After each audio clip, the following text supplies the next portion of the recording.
2024 সালে জুলাই গণঅভ্যুত্থান চলাকালে নিরীহ নিরস্ত্র আন্দোলনরত ছাত্র জনতার উপরে তৎকালীন আইনশৃঙ্খলা বাহিনী এবং ক্ষমতাসীন রাজনৈতিক দলের পক্ষ থেকে ক্যাডার বাহিনী থেকে যে নির্মম মানবতাবিরোধী অপরাধ পরিচালিত হয়েছিল তার তদন্ত সংস্থা থেকে বেশ কয়েকটি মামলার তদন্ত সম্পন্ন করেছে।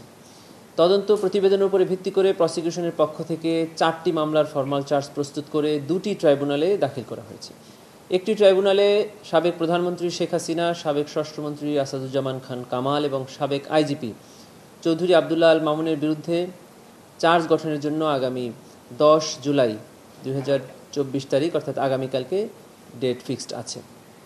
এছাড়াও আরও 3টি মামলা চার্জ গঠন পর্যায়ে আছে। আপনারা আরও জানেন যে জুলাই গণঅভ্যুত্থান চলাকালে সাবেক প্রধানমন্ত্রী শেখ হাসিনা সে লেথাল উইপেন ব্যবহার করে নিরস্ত্র মানুষকে নির্মমভাবে হত্যার নির্দেশ দিয়েছিলেন। ড্রোন ব্যবহার করে এই প্রোটেস্টারদেরকে অবস্থান লোকেট করে তাদেরকে নিরূপণের চেষ্টা করেছেন। হেলিকপ্টার থেকে গুলি করার নির্দেশ প্রদান করেছেন। শুধু তাই নয়, কেপিআই যেগুলো আছে, কি পয়েন্ট ইনস্টলেশন, দেশের এই সকল স্থাপনাগুলো ধ্বংসের নির্দেশ তিনি দিয়েছিলেন তার দলকে, যেন এই দায় ছাত্রদের উপরে দেওয়া যায়।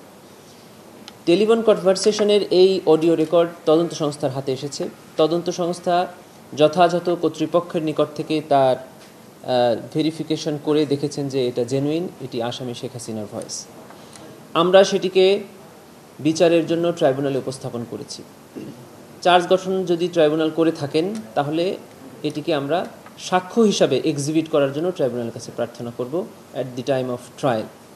এবং আমরা ইতিমধ্যে জেনেছি যে বিবিসি থেকে এই নিউজটাও ব্রডকাস্ট হয়েছে এবং তারাও তাদের ইনভেস্টিগেশনে এই ভয়েসের সত্যতা পেয়েছেন। অতএব ইউএন এটাকে সার্টিফাই করেছেন যে এই ঘটনার সময় 1400 মানুষ নিহত হয়েছে।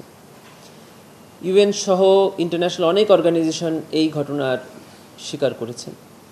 বিবিসি, আল জাজিরা সহ ইন্টারন্যাশনাল অনেক মিডিয়া থেকেও আমাদের তদন্ত প্রতিবেদনের সাথে মিল রেখে তারাও বক্তব্য দিয়েছেন। আমাদের এই আইনের 19-এর 3 ধারা একটি বিধান আছে।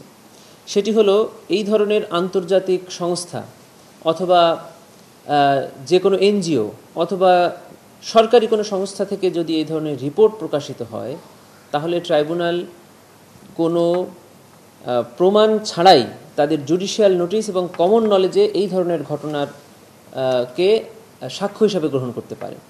এটা আমাদের আইনে আছে। এর আগেও করেছেন, যেমন মুক্তিযুদ্ধ হয়েছে এদেশে, কত মানুষ নিহত হয়েছে, কত মানুষ আহত হয়েছে, এগুলো প্রমাণ করার কোনো দরকার নেই।